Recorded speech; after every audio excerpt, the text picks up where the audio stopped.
السلام علیکم ناظرین، میں ہوں ارسلان کھوکر، آپ دیکھ رہے ہیں پروگرام اصل بات، جہاں پر ہم بات کرتے ہیں سیاست کی، جہاں پر ہم بات کرتے ہیں معیشت کی، وہیں پر ہم بات کرتے ہیں پاکستان اور دنیا کی۔ اس کی وجہ یہ ہے کہ دنیا سے کٹ کے آپ رہ نہیں سکتے، اور اس گلوبلائزیشن کے دور میں کوئی ایک ملک جو کچھ اگاتا ہے اسے کسی نہ کسی کو بیچنا پڑتا ہے، اور جب وہ بیچتا ہے تو اپنی اکانومی بہتر کرتا ہے۔ تو اس سے مراد یہ ہوتی ہے کہ آج کل جتنے بھی ٹائز ہیں یا جتنی بھی دوستی آپ دیکھتے ہیں، ایک ممالک کئی ممالک ہیں جو دوسرے ممالک کے ساتھ بڑے گہرے تعلقات رکھتے ہیں، کہ سارا کچھ آج کل اکنامک ٹائز کے طور پر کیا جاتا ہے۔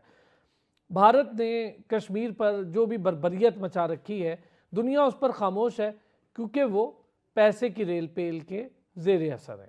اور یہی پاکستان کو اب سوچنا ہے کہ ہمیں دنیا کے ساتھ اپنے اکنامک تعلقات کو کتنا مضبوط کرنا ہے، دنیا کو کیا آفر کر سکتے ہیں۔ اڑان پاکستان جب اناؤنس ہوا تو میں نے اس کے بہت سارے پوائنٹرز دیکھے، بہت ساری چیزیں ہیں اچھی ہیں، چلیں کم از کم ایک ایسی چیز جو ڈاکومنٹ کی صورت میں ٹیبل پر آئی، ایک پالیسی موجود ہے کہ 5 سال اقتصادی پالیسی کو لے کر کیا کرنا ہے۔ آج سے پہلے پالیسیز ہوتی ہی نہیں تھی، بنتی تھی، ختم ہو جاتی تھی، عمل درآمد نہیں ہوتا تھا۔ پھر چونکہ ان ساری چیزوں پر ہم بات کرتے ہوئے آ رہے ہیں، تو 2024 دنیا کے لیے کیسا تھا، یہ بڑے ایک امپورٹنٹ مرحلہ ہوگا اس میں ڈسکشن میں۔ اس کی وجہ یہ ہے کہ اب ہر ملک کسی نہ کسی سطح پر کسی نہ کسی جنگ سے جڑا ہوا ہے۔ جنگ اگر اسرائیل نے برپا کر رکھی ہو فلسطین پر، تب بھی پوری دنیا اس سے متاثر ہے۔ یوکرین اور رشیا وار ہو، تب بھی پوری دنیا اس سے متاثر ہے۔ لیکن جو کچھ اسرائیل کر رہا ہے وہاں سے تھوڑے سے مختلف حالات ہیں باقی دنیا کے، چونکہ مغربی ممالک ہوں، یورپین کنٹریز میں آپ کہیں کی بھی بات کر لیں، رشین کنٹریز کی بات کر لیں، ذرا سا کچھ ہو پوری دنیا چیخ اٹھتی ہے، کوئی بچانے آ کھڑا ہوتا ہے تو کوئی کسی کے ساتھ جا کے کھڑا ہو جاتا ہے۔ لیکن جہاں پر مسلمانوں کا معاملہ آتا ہے وہاں پر مسلمان خود بھی ساتھ کھڑے نہیں ہوتے، خود بھی بیٹھ کر تماشا دیکھتے ہیں، اور ایک مسلم ملک پستا چلا جاتا ہے یا آگ میں اس کو دھکیل دیا جاتا ہے۔ 2024 میں کلائمیٹ چینج سمیت مہنگائی کے چیلنجز کو لیں گے، غزہ کی صورتحال، لبنان کی صورتحال کیسی رہی، اس سے دنیا کتنی متاثر ہوئی، 2025 میں کیا تبدیلی ہو سکتی ہے۔ امریکہ میں بھی اب تبدیلی ہو گئی، ڈونلڈ ٹرمپ صدارت کے منصب پر آ رہے ہیں، تو کیا تبدیلی ہوگی امریکی پالیسیز میں بھی، اور کیا ہو جائے گا دنیا کی تبدیلی میں ایسا۔ چائنا، رشیا، یہ ایک بلاک ہے، ہم اب سمجھتے ہیں کہ ہم اس بلاک کا حصہ اس لیے بھی بننا چاہیے۔ ریجنل کارپوریشن سب سے امپورٹنٹ ہے۔ ریجنل کارپوریشن کیوں امپورٹنٹ ہے، اس کی امپورٹنس پر بھی بات کریں گے۔ دو بڑی عام شخصیات نے ہمیں جوائن کیا ہے، میم نائلہ چوہان، سابق سفیر، بہت بڑا نام، بڑی زبردست شخصیت، اور دنیا بھر میں پاکستان کو ریپریزنٹ بطور سفیر بھی کیا، بڑے اہم معاملات کا حصہ بھی رہیں، اور بین الاقوامی امور کی ماہر بھی ہیں۔ اور اسی طرح ہمیں جوائن کیا وجیہہ سعید نے، بین الاقوامی امور کی ماہر ہیں، اور اس کے ساتھ ساتھ ڈیفنس اینڈ اسٹریٹجی کے حوالے سے بھی بڑی گہری نظر رکھتی ہیں۔ تو بہت شکریہ دونوں حضرات کا جی ہمیں جوائن کیا۔ میم نائلہ بہت شکریہ، تھینک یو۔ میم نائلہ، یہ ذرا چیز جو ہے نا ہمارے لیے تھوڑی سی ڈیفیکلٹ رہی، ایک ملک جلتا چلا جا رہا ہے، دنیا کی اتنی لمبی خاموشی کہ وہاں پر نسل کشی ہو رہی ہے، بچوں کو جھلسایا جا رہا ہے، ختم کیا جا رہا ہے۔ یہ جو دنیا اتنا خاموش رہی 2024 میں، آپ سمجھتی ہیں کہ اس کی خاموشی کی قیمت 2025 میں ان خاموش ممالک کو یقیناً چکانی تو پڑے گی؟ دیکھیے، دنیا میں ظلم و ستم ہمیشہ سے ہوتا آیا ہے، اور اللہ کی ذات بھی اپنی جگہ ہے، اور جسے کہتے ہیں نا ڈیوائن جسٹس، وہ بھی ایک چیز ہے، سوشل جسٹس وہ بھی ایک چیز ہے۔ سو یہ نہیں ہے کہ جو درندگی اور بربریت کر رہے ہیں ان کو چھوٹ ہے، ابھی لگتا ہے کہ چھوٹ ہے، لیکن ایسی بھی چھوٹ نہیں ہے۔ وہ کہتے ہیں نا کہ اللہ کی لاٹھی بے آواز ہوتی ہے۔ اور آپ دیکھیے کہ ابھی جو آپ نے غزہ کی بات کی، پہلی دفعہ ہے انٹرنیشنل کورٹ آف جسٹس نے جو ہے اس پہ اپنا اوپینین دے دیا ہے کہ اسرائیل از کمیٹنگ جینوسائیڈ۔ آپ کو یاد ہوگا جینوسائیڈ کنونشن جو تھی 1949 کی، اس میں ایک ڈیفینیشن تھی کہ کس حد کی بربریت جینوسائیڈ میں ڈیفائن، اس کی ڈیفینیشن میں آتی ہے۔ سو پہلے جب یہ شکایات جو ہے وہ انٹرنیشنل لیول پہ لائی جا رہی تھی تو اس کو سپریس کیا جا رہا تھا کہ نہیں یہ جینوسائیڈ نہیں ہے. اگر جینوسائیڈ ہوا ہے تو صرف یہودیوں کے خلاف ہوا ہے نازی گورنمنٹ نے. لیکن اب دیکھیں تو وہی جو کہ وکٹم اپنے آپ کو شو کرتے تھے, ان سے زیادہ بربریت تاریخ میں کم ہی کسی نے کی ہوگی.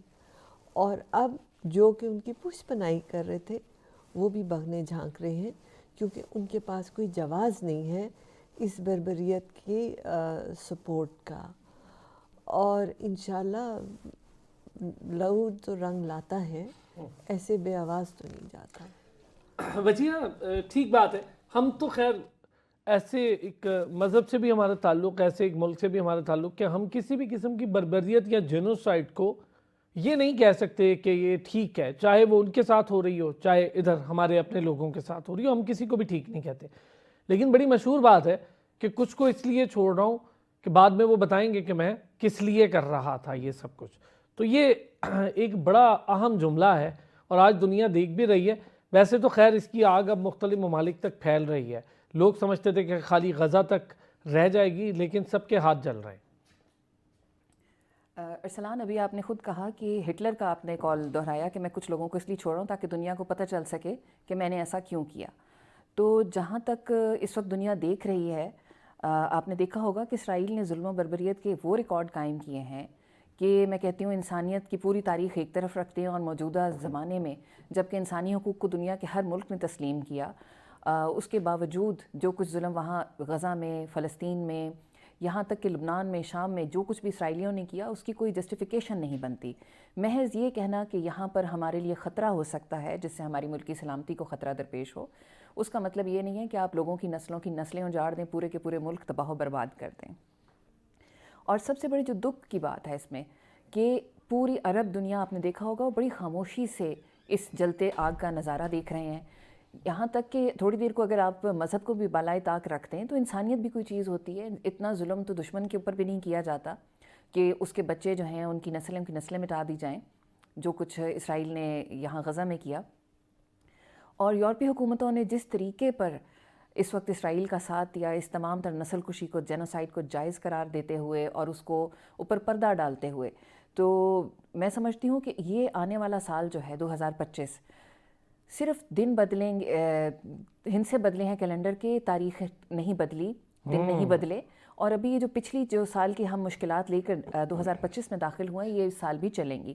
لیکن ایک چیز ہے, سوشل میڈیا پر بے تحاشا پابندی, حکومتوں کی طرف سے اسرائیل کی بے جا پشت پناہی کے باوجود لوگوں تک وہاں غزہ میں, فلسطین میں ہونے والے ظلم کی داستانیں پہنچ رہی ہیں, اور پوری دنیا کے انسانوں کے اندر یہ تشویش پھیل رہی ہے کہ اگر آپ 21ویں صدی میں بھی اگر آپ انسانوں کے اوپر ہونے والے ظلم و تشدد کو نہیں روک پائے تو آپ کی آنے والی آئندہ نسلیں بھی محفوظ نہیں رہیں گی. اچھا, پھر ایک چیز نا, جہاں پر ایک کسی جانور کے حقوق کے لیے اتنی آواز کھڑی ہو جاتی ہے, وہاں پر ایک جیتا جاگتا انسان تو انسان درکنار, ایک بچہ, نومولود بچہ, اس کی لاش دیکھ کر اور ایسی مسخ شدہ لاش دیکھ کر اگر دل نہیں دہل رہا تو پھر تو میرا خیال ہے دنیا کو اپنے بارے میں اور اپنے فیوچر کے بارے میں خود سوچنا ہوگا کہ کرۂ ارض کے ساتھ ہم کر کیا رہے ہیں. ایک بریک لیں گے, واپس آئیں گے, اب ذرا اوورال ڈسکشن کریں گے جی کہ 2024 دنیا کے لیے کیسا رہا. اور کافی اقتدار بدلے, طویل اقتدار بدلے. بنگلہ دیش میں اقتدار کی تبدیلی ہوئی, شام میں اقتدار کی تبدیلی ہوئی, تو کیسے دیکھیں گے 2025 کو ان تبدیلیوں کے بعد. واپس آتے ہیں بریک سے. ویلکم بیک جی. نائلہ چوہان صاحبہ, 2024 بڑا تلخ سال رہا کافی سارے حوالوں سے. ہم دنیا میں جنگوں کی بات کریں تو جنگیں بھی پیچھے چھوڑ گیا آپ نے, پھر ہم تبدیلیوں کی بات کریں تو شام میں ایک لمبا اقتدار تبدیل ہوا, اس کے بعد بنگلہ دیش میں ایک طویل اقتدار تبدیل ہوا. تو کیسے دیکھا آپ نے 2024 میں یہ تبدیلیاں, یہ جنگیں؟ دیکھیے, کچھ جو تبدیلیاں آئیں وہ مثبت تھیں. جیسے آپ بنگلہ دیش میں دیکھ رہے ہیں کہ ایک خانوادی نے پورا اس کے ملک کے اوپر ایک وہ قابض ہوئے ہوئے تھے اور ایک نیریٹو بنایا ہوا تھا کہ صرف ہم نے قربانیاں دی ہیں, اس لیے ہم اور ہمارے کرونیز کو صرف حق ہے, باقی عوام ان کا وجود نہیں. لیکن آپ دیکھیے کہ بنگلہ دیش میں جوانوں نے, اسٹوڈنٹس نے کھڑے ہو گئے، ٹینکوں کے آگے کھڑے ہو گئے اور انہوں نے حق کی آواز اٹھائی اور انہوں نے اپنے ملک کا مطلب تاریخ بدل دی. یہ اچھا یہ بڑا مشکل لگتا تھا ہمیں بنگلہ دیش کی ہاں صورتحال دیکھ کر، کیونکہ جس خاندان کی حکومت تھی وہ پھر اپنے والد کی اس چیز کو بہت زیادہ کلیم کرتے تھے کہ بنگلہ دیش بنانے میں ان کا بڑا ہاتھ، تو صاف واضح ہو گیا کہ بھارت اس کے پیچھے تھا. اب تو خیر بڑی کھل کے چیزیں سامنے آ گئیں. بالکل بالکل. اور ٹوٹنے کا بھی، پاکستان کے ٹوٹنے کا بھی بھارت نے بڑے فخر سے اس کی ذمہ داری اٹھائی کہ ہم نے ہاں یہ کیا تھا. سو جو پہلے باتیں نہیں کہی جا رہی تھی اب وہ پشت پردہ سے پس پردہ آ گئی. سو اب دنیا نے دیکھ لیا وہ جو ہم باتیں پہلے کہتے تھے ہماری ونڈیکیشن تھی کہ یہ جو ایک جھوٹ کا ملمہ چڑھایا گیا تھا اور کیا کیا کہانیاں لکھی گئی تھیں اور کہی گئی تھیں پاکستان کے بارے میں، پاکستان کی فوج کے بارے میں، وہ کتنی بے بنیاد تھی. اور بنگلہ دیش کے عوام کھڑے ہوئے اور انہوں نے کہا کہ ہمیں یہ جو ہندوؤں کی منوپلی ہے ہمارے ملک میں ہمیں اسے ہٹانا ہے اور اپنے آپ کو ایک واقعی انڈیپینڈنٹ کنٹری کر کے انہوں نے کھڑے ہوئے. تو I think it was very positive. So some changes were good. شام کی چینج شام کی چینج جو ہے آپ دیکھیے اس میں بھی کون جو ہے وہ وکٹر نسبتاً مطلب who is most successful in Turkey. So آپ دیکھیں کہ اگر آپ تاریخ سے اس کو دیکھیں تو ٹریٹی آف لوزین جو ہے وہ کنکلوڈ ہو چکی ہے. جو آپ نے آٹومن امپائر کو توڑا اور اس کے بعد ٹریٹی آف لوزین سے آپ نے ترکی کے اوپر جو ریسٹرکشن لگا دیں وہ اب ختم ہو گئی ہیں. یہ سارا حصہ آٹومن امپائر کا حصہ تھا، یہ پورا خطہ. سو اب جو بگ پاور پلے تھا جس میں کہ تمام بگ پاورز شامل تھیں، چاہے وہ امریکہ ہو چاہے وہ روس ہو، اور اسرائیل جو نہایت ہی نیفیریس ایکٹیویٹیز میں لگا رہتا ہے، اس نے کس طرح سے بربریت کی بیکاز ان کے ذہن میں ایک گریٹر اسرائیل کا بالکل آؤٹ آف کانٹیکسٹ کانسیپٹ ہے. وہ حضرت موسیٰ کے زمانے سے جو وہ صحرا میں گھومتے رہے وہ اس سارے کو اپنا علاقہ گریٹر اسرائیل میں شامل کرتے ہیں. یعنی کہ اگر اس ڈیفینیشن سے ببلیکل ڈیفینیشن سے لیں اس کو تو یہ شام، لیبنان، سیریا، جارڈن، سارے یہ علاقے گریٹر اسرائیل کے اندر آ جاتے ہیں. پیرا بھی ہیں اور وہ چل رہے ہیں ایجپٹ کا، مصر بھی، کیونکہ حضرت موسیٰ تھے ہی مصر میں. سو ان سب ممالک کو ڈیپ ڈاؤن احساس ہے کہ اسرائیل اگر اپنے ایجنڈا پر لگا رہا تو ان کو، آپ دیکھیے ایجپٹ نے اپنی ایک دیوار بنا دی کہ یہ اسرائیل اس میں مزید آ نہ سکے. لیکن اسرائیل کا ایجنڈا کہاں رکتا ہے جی؟ سو وہ تو سیریا کے اوپر بمبارڈمنٹ، اور آپ دیکھیے کہ ادھر سیز فائر کیوں ہوا.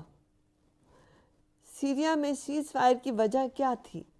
وہ یہ تھی کہ اسرائیلی فورسز جو کہ پہلے بڑی انونسیبل کہی جاتی تھیں، جن کے بارے میں ایک بڑا پروپیگنڈا تھا کہ they are the best forces in the world, ان کی ناکامیاں سامنے آنے شروع ہو گئی تھیں، ان کی بربریت سامنے آنی شروع ہو گئی تھی، اور وہ اتنے پرولیفریٹ ہو چکے تھے کہ ان کی ویکنیسز سامنے آنی شروع ہو گئی تھیں.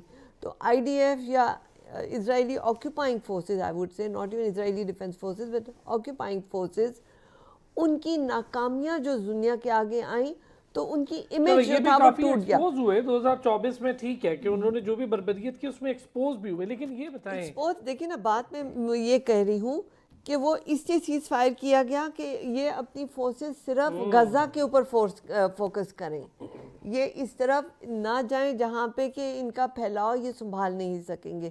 انہوں نے کوئی امن کی خاطر نہیں کیا بلکہ غزہ اپنا پول کھل جانے کے بعد کیا، اپنا پول کھل جانے کے بعد نہتے لوگوں کو مارنے کا ایک بڑا پلان بنایا تاکہ دنیا کو بتائیں کہ نہیں بھی ہمارا پول کھلتے کھلتے اب بچ گیا. اچھا یہ بتائیں وجیہہ، کیا دیکھ رہی ہیں امریکہ اور اسرائیل ریلیشنز کو، کیسے دیکھ رہی ہیں؟ پھر ذرا آپ سے بھی پوچھوں یہ جو تبدیلیاں ہیں ان کو کیسے دیکھ رہی ہیں دنیا میں ہونے والی، اور پھر کیا پاکستان کی دنیا کے ساتھ جڑنے کے لیے کیا تیاریاں دیکھ رہی ہیں 2025 کو؟ دیکھیں امریکہ اور اسرائیل کی جہاں تک بات ہے تو ٹرمپ کے آنے کے بعد امریکہ اور اسرائیل کے تعلقات میرا اندازہ ہے کہ پہلے سے زیادہ مضبوط ہوں گے. ویسے تو ہر امریکی ایڈمنسٹریشن جو ہے جب سے اسرائیل کا وجود دنیا میں آیا ہے ہمیشہ سے اسرائیل کو اپنا حصہ سمجھتے آئے ہیں, اٹوٹ انگ سمجھتے آئے ہیں, اور اگر کسی نے اسرائیل کی طرف انگلی بھی اٹھائی ہے تو آپ نے نوٹس کیا ہوگا تاریخ کے اوراق کو اگر چھانیں اور آج دن تک دیکھیں تو اسرائیل کے دشمن کو امریکہ اپنا دشمن گردانتا ہے. تو اس پالیسی میں مزید کوئی چینجز آنے یا اسرائیل کے ساتھ تھوڑی سختی برتنے کا تو مجھے کوئی نظر نہیں آتا, بلکہ موجودہ جو ٹرمپ انتظامیہ آنے والی ہے 20 جنوری کو حلف اٹھائیں گے, اس کے بارے میں پہلے بھی کئی مرتبہ کہہ چکی ہوں کہ یہ امریکہ کی سب سے بڑی پرو اسرائیل انتظامیہ ہوگی, اور وقت کے ساتھ آپ دیکھیں گے. اس کا مطلب یہ ہوا کہ ہم اس خطے میں جو پہلے ہی دیکھ رہے تھے کہ بھارت اسرائیلی جو عمل ہے اسی پر عمل پیرا ہے یہاں پر, اور ایک کنیکشن ہے, بڑا زبردست نیکسس ہے کہ بھارت اسرائیل کا اور پھر بھارت امریکہ کا, امریکہ اسرائیل کا, تو یہ نیکسس اس خطے تک آ پہنچا ہے. جی بالکل, کیونکہ بھارت ایک فل سپورٹ ہے بھارت کے لیے. ایک طرف چین ہے, ایک طرف پاکستان ہے, اور اس کو جو ہے وہ سوویت بلاک سے جب سے علیحدہ ہوئے ہیں امریکن بلاک میں اس نے شمولیت اختیار کر لی ہے, اور چونکہ وہی غیر مسلم ملک ہے اس کو امریکہ سے بھی پذیرائی ہے, اسرائیل کی مسلمانوں سے دشمنی ہے, بھارت کو بھی پاکستان سے بہت سارے مسائل ہیں.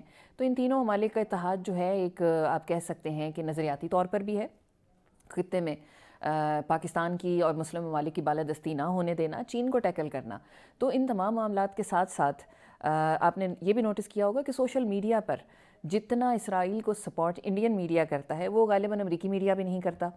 تو بھارت کے جو عزائم ہیں وہ پاکستان کے خلاف تو روز روشن کی طرح عیاں ہے پہلے دن سے ہی, کہ 1948 میں ہماری پہلی جنگ ہوئی, اور جس وقت بھارت نے ایٹمی دھماکے کیے 1973 میں, تب تک ہم 3 جنگیں لڑ چکے تھے, اور پاکستان کو 2 لخت کرنے میں بھی بھارت نے اپنی ذمہ داری جو ہے کھلے عام دنیا کے سامنے قبول کی. ہاں بالکل, تو وہاں کے نوجوانوں نے بھی یہ پیغام دے دیا. بالکل, یہ وہ دشمنی یا وہ جو ان کی ایک پاکستان کے خلاف عصبیت یا نفرت ہے وہ آج دن تک اسی طرح قائم ہے, اس میں کوئی کمی نہیں آئی ہے. اور رہا 2024 تو 2024 جو ایک بہت خونی سال تھا, تقریباً 2.5 لاکھ افراد جو ہیں وہ مشرق وسطیٰ کے علاقے میں قتل ہوئے, شہید ہوئے, اور تقریباً سبھی کے سبھی مسلمان تھے. نہایت افسوس کی بات ہے کہ پڑوسی ممالک اور عرب ممالک ان کا تماشا دیکھتے رہے, ایون پاکستان سے بھی ان کے حق میں کوئی مضبوط آواز نہیں اٹھ سکی. سب سے زیادہ دکھ جو ذاتی طور پر مجھے یہ ہوتا ہے کہ آپ ایک بہت بڑا جو ہے ان کے فلسطینیوں کے حق میں کوئی بڑا مظاہرہ نہیں کر سکے. ابھی آپ نے دیکھا ہوگا 2 روز پہلے ترکی میں کتنا بڑا جو ہے ایک مظاہرہ کیا گیا, میرا خیال ہے کل صبح کیا گیا. لیکن ایک بڑی عجیب بات بتاؤں میں آپ کو, ترکی اور اسرائیل کے الگ ریلیشنز بھی, جی بالکل, یہ بڑی عجیب بات ہے. دیکھیں آپ اس طرح کی ڈیول فیس کے ساتھ کسی کو سپورٹ کر, میں اس چیز سے بڑا حیران ہوتا ہوں. اس طرح کی سپورٹ مجھے سمجھ نہیں آتی کہ ایک طرف آپ ان کے سفارتی تعلقات بھی بنائے رکھیں, آپ ان کے ساتھ ٹریڈ کے تعلقات بھی بنائے رکھیں, اور جنگی ٹریڈ کے تعلقات بھی بنائے رکھیں. دیکھیں ارسلان, یہ جو ہے نا ان کو اصل میں ایک سیاسی تعلق کہنا چاہیے, اور ملکوں کے درمیان محبتیں اور نفرتیں نہیں ہوتی, سیاست ہوتی ہے اور مفادات ہوتے ہیں. تو جس طرح سیاست میں آج کے دوست کل کے دشمن بھی ہوں گے اور کل کے دشمن آج کے دوست ہو جاتے ہیں, اسی طرح ملکوں کے مفادات ہوتے ہیں ایک دوسرے کے ساتھ. ترکی بحیثیت ایک سیکولر ملک, اس کے مفادات جو ہیں وہ خطے میں امن امان رکھنا اور اپنے ملک کی ترقی کے لیے کام کرنا, جس کے لیے وہ اسرائیل کو کرتے ہیں. اچھا, ہم سے ذرا فورن پالیسی پہ بات کرنی ہے, ایک بریک پہ جاؤں گا, واپس آؤں گا. اب ذرا ہم بات کریں گے جو دنیا بھر کے وہ ممالک جنہوں نے شاید پچھلے سال کچھ حاصل کرنے کی کوشش کی ہو اور حاصل کر بھی لیا ہو, ان کی ذرا فورن پالیسی پہ نظر ڈالیں گے, اور اپنی فورن پالیسی پہ آنے والے دنوں میں یا اس سال میں اب ہمیں اپنی فورن پالیسی کو لے کر کون سے پیرامیٹرز ہیں جس پہ کام کرنے کی ضرورت ہے. چونکہ نائلہ چوہان صاحبہ ساتھ ہے تو ہم ذرا اس کا فائدہ اٹھاتے ہوئے فورن پالیسی پر بھی ایک نظر ڈال دیتے ہیں. ایک break. Welcome back. Naila Chauhan صاحبہ, آپ کچھ ترکی والے معاملے پر کامنٹ کرنا چاہ رہی تھی, پھر میں ذرا فورن پالیسی پر آتا ہوں. بالکل, بہت شکریہ. دیکھیے, ہم ترکی کو آج کی نظر سے دیکھتے ہیں, لیکن ترکی از اولڈ آٹومن امپائر, اور یہ سارا خطہ آٹومن امپائر کا حصہ تھا. بالکل ٹھیک ہے. سو اگر ترکی کے روابط اسرائیل سے ہیں تو وہ بہت پہلے سے ہیں. بیلفور ڈیکلریشن کب ہوئی, اور اس وقت آٹومن امپائر کو کس طرح توڑا گیا, اس وقت جو ٹوٹ پوٹ ہو رہی تھی اس میں یہ روابط ہوئے تھے. یہ نہیں ہے کہ وہ دوغلا پن ہے یا کچھ, بالکل بھی نہیں. اور اردوغان کی اگر آپ سپیچیں سنیں تو ہی is very clear about the relations, اور وہ جو اس کا تعلقات ہیں وہ اس سے اسرائیل کو اپنے جو پرسپیکٹیو ہے بڑے دبنگ طریقے سے سناتے ہیں. سو اس کو ہمیں نیگیٹیولی نہیں لینا چاہیے بلکہ اس کو پازیٹیولی لینا چاہیے. Coming back to foreign policy we can have a talk on that. ذرا فورن پالیسی پہ تھوڑی سی بات کریں کہ کیا ہو سکتی ہے ہماری فورن پالیسی، اور آج سے پہلے ایسا کیا ہم نے اپنی فورن پالیسی کے تحت اچیو کر لیا. تھوڑی سی اچیومنٹس پر بھی بات کر لیتے ہیں. 2024 کی چلیں لے لیتے ہیں، ہم نے کیا ایسا اچیو کیا، اور پھر 2025 سے ہم کیا امیدیں لگائیں. دیکھیے ماشاءاللہ 2024 بڑا کامیاب سال رہا پاکستان کی فارن پالیسی کے لحاظ سے. آپ دیکھیے آپ نے ایس سی او سمٹ ہوسٹ کیا، آپ نے کئی ٹرائلیٹرل میٹنگز ہوسٹ کی یہاں پہ. چائنیز پریمیئر لی قیان آئے یہاں پہ، آئے تو وہ ایس سی او کے لیے تھے، اس سے پہلے وہ آئے تاکہ بائیلیٹرل کا ان کو 4 دن کا ٹائم ملے جس میں کہ جو ہمارے باہمی روابط ہیں ان پہ گفتگو ہو. ساتھ وہ اپنے ان کو منسٹر کو لائے جو کہ سی پیک کے انچارج رہے تھے اس کی انسیپشن سے.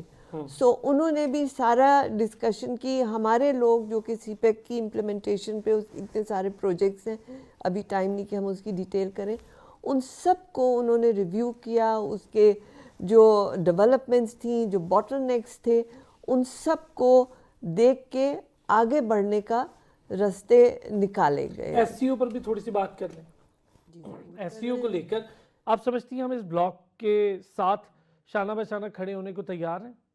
تیار کیا، ہم تو اس کا حصہ ہیں، ہم نے تو ہوسٹ کیا ہے، اور یہ سیکیورٹی بھی ہے اور اکانومی بھی ہے.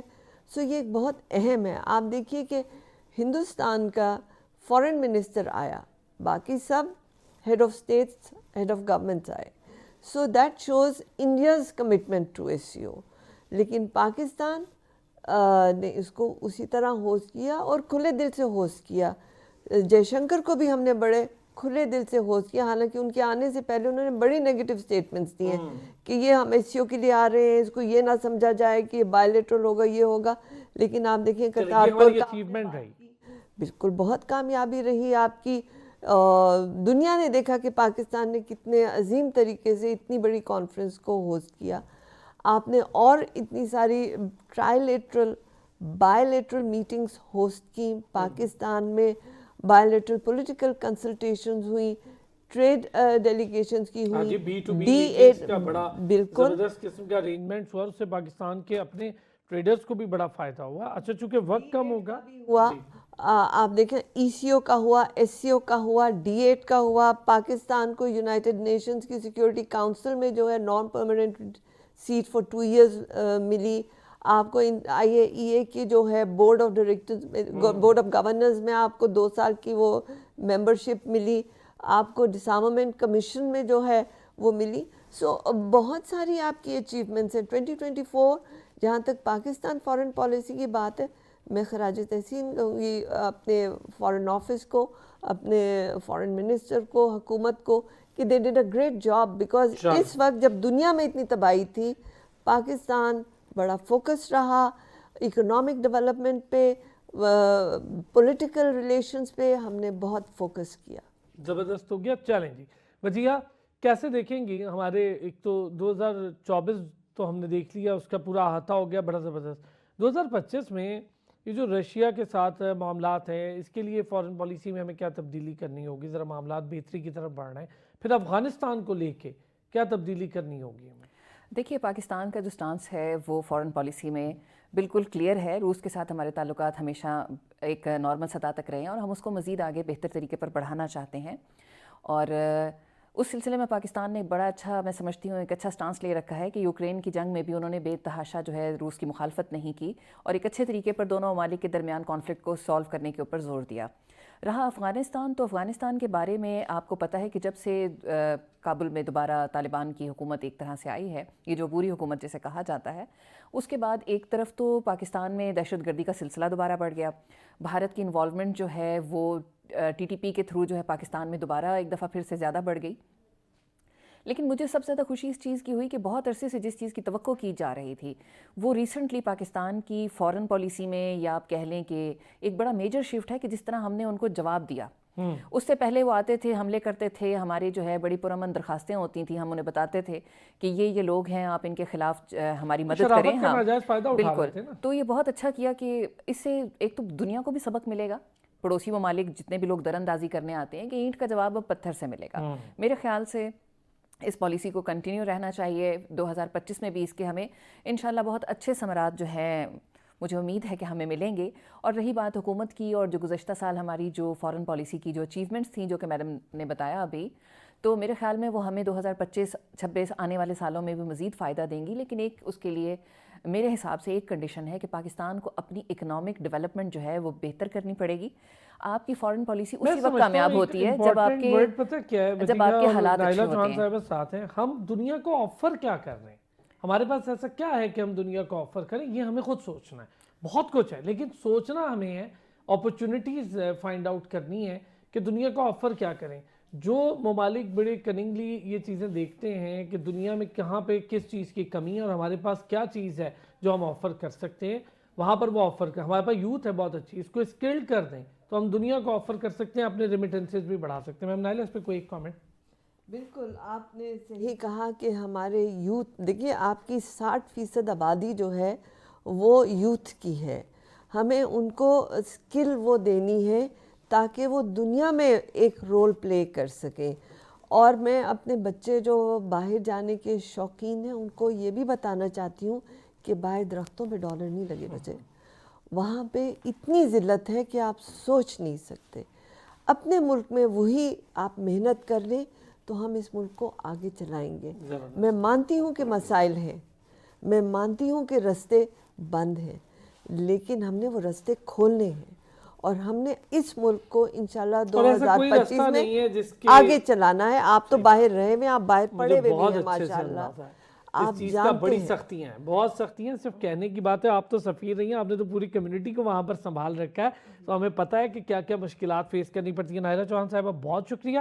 وجیہہ سعید تھینک یو سو مچ، دونوں ہمارے ساتھ موجود تھیں اور بڑی اہم ڈسکشن. بس صرف اتنا سا ہے کہ ہم اپنی جو اچیومنٹس ہیں اس کو اچیومنٹ سمجھ کے نا اگلے سال ون ون سچویشن نہ سمجھیں. ہمیں اچیومنٹس کو آگے بڑھانا ہے اور اچیومنٹس کو ایکسیلنس تک لے کے جانا ہے کہ ہم کہیں یار اس کو ہم نے ایسا کر دیا ہے کہ اب ہمیں پتہ ہے کہ اگلے 5-7 سال ہم اس سے وہ کمائی کر لیں گے. کوئی ایسا دروازہ نہیں ہوتا جس کی چابی موجود نہ ہو، کوئی ایسا راستہ نہیں ہوتا جس پر آگے جا کے اگر اندھیرا ہو تو واپسی موجود نہ ہو.